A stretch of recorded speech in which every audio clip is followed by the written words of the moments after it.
Alright guys, gotta warn you right off the bat, there may be some weirdos loitering on hole 18. Anyway, here's a good look at the front few holes. Most people are going to park at hole 1. Another good place to park would be by the tennis courts near hole 3. For this one, I actually have to give a shout out to Jeff Showers.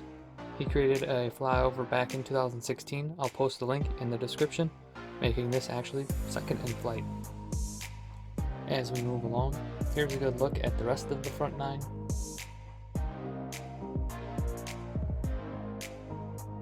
Thanks for taking a look. I hope you enjoy the video.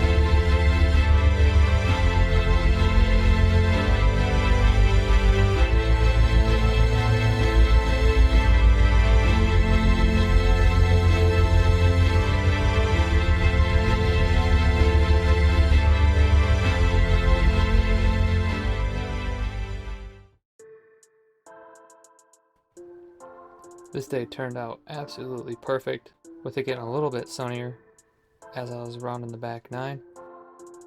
Hole 1 strategy, keep it out of that right side. Look at how tall that grass is. Too many times I approached the tee box on hole 1 and there are people rustling around in that tall grass because once it goes in there it's not easy to find.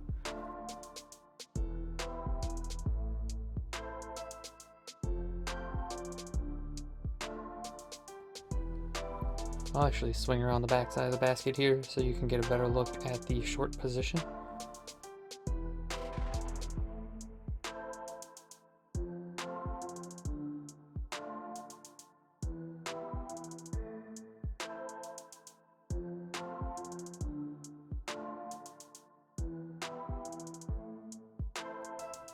For hole 2, I really enjoy when the pin is in the long spot, the one not shown in this particular video, because it requires a pump to get up there, and in tournaments when they play that path on the right side OB, it really adds an interesting dynamic to the hole. Besides that, it's just wide open.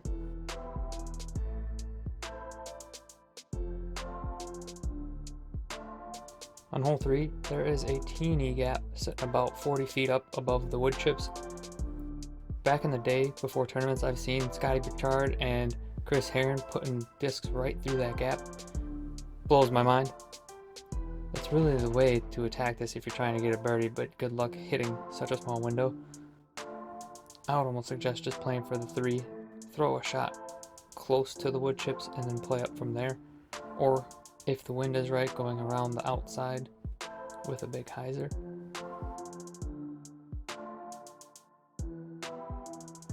Hole 4 is a fun one. Whatever you do, just try not to early release into that left side anywhere. There's so much open grass on the right. Just play it safe.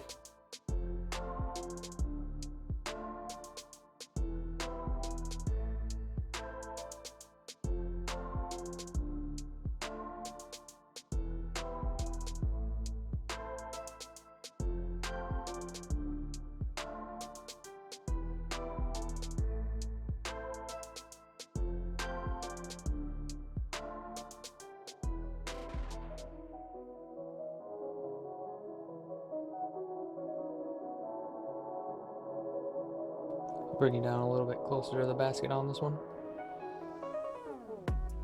Hole 5, just over to the right once you put out.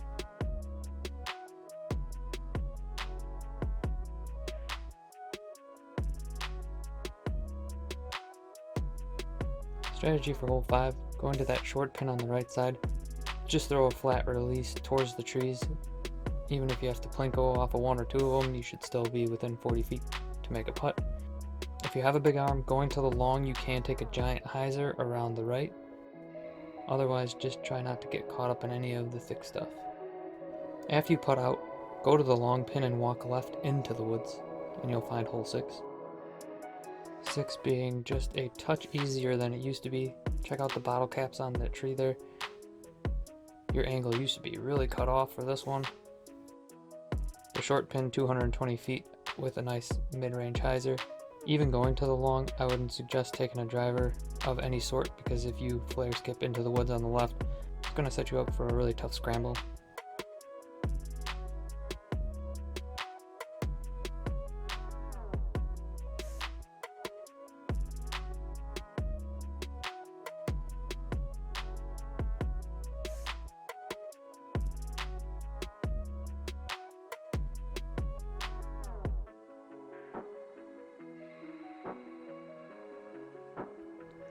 For 7, as much as you'd like to play the backhand on this hole, so many people I watch do the anhyzer get caught up in the wind and go into that right side rough.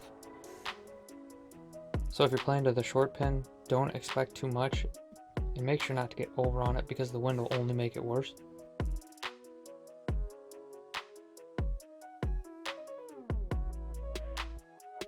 So get out there and practice up on your forehands. They come in handy more than you think.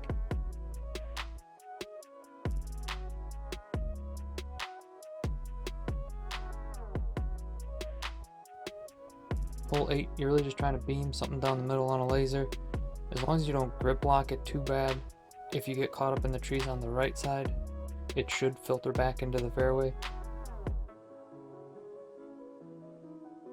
And even though you don't see it, it opens up quite a bit over to the left side, so don't be afraid too much about releasing early. When you putt out, take a walk to the end of the tree line over to the right side. That's where hole 9 is.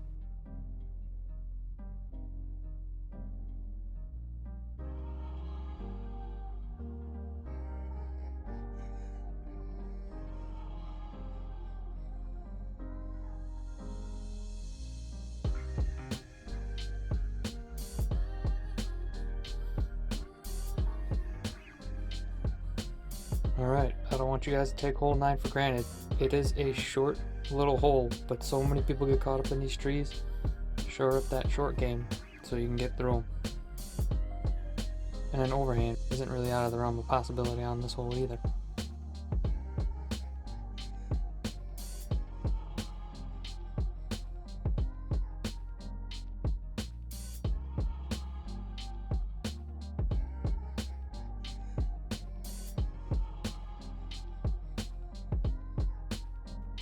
Okay, on hole 10, for the long I have OH listed, and I'm not the only one that has gotten an overhand to the long position on this. To be honest, the overhand, if you have it, is really going to set you up better than trying to throw any sort of backhand anhyzer or forehand.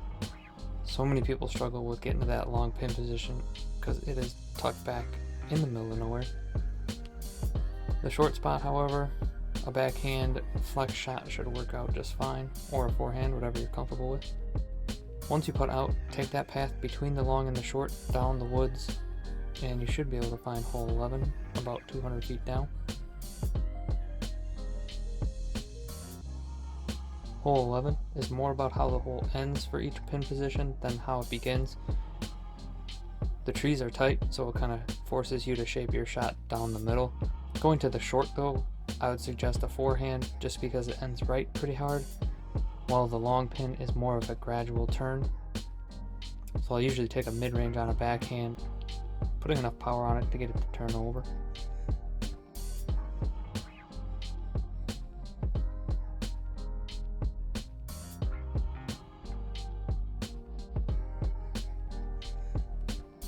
.12 here is just a short putter shot for most. You can see the drone dip a couple of times. There are sensors in the bottom of it that kind of like make it think it's landing when it really isn't. But either way, just something down the middle, and assume you're gonna have to miss a tree or two on the way to get inside the circle.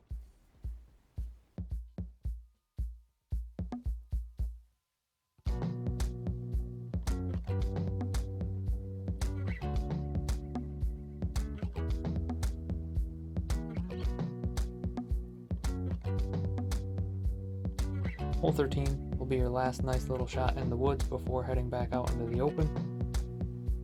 mid-range all the way to either of these spots, with the long curling around to the left just a little bit further.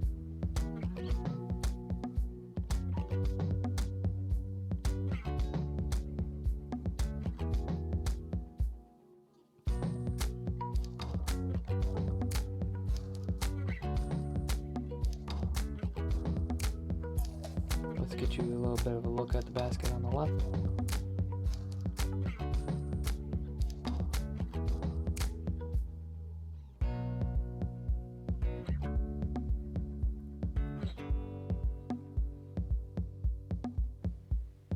Hole 14 will benefit the most from an updated video. There are, I believe, 4 pin positions. They just added one, and you'll actually get to see it in this video.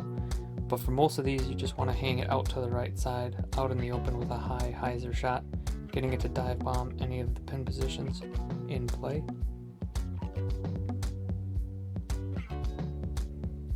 And in a second here, we'll bring it down over to this new spot in the back, bringing that tree on the transition to hole 15 into play. You're going to want to miss that.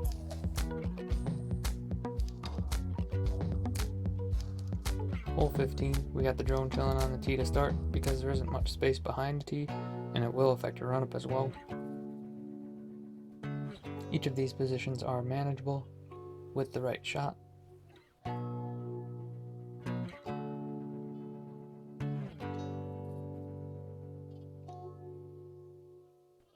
Once you're done with hole 15, head over between hole 2's basket and hole 3's tee pad.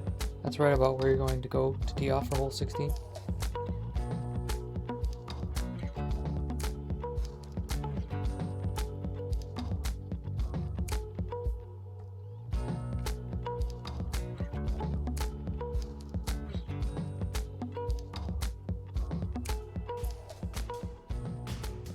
'16 provides another mostly fun wide open shot, but there's that tall grass from hole 1 back with a vengeance down the right hand side. Do whatever you can to stay out of that, or you're looking at some more lost plastic.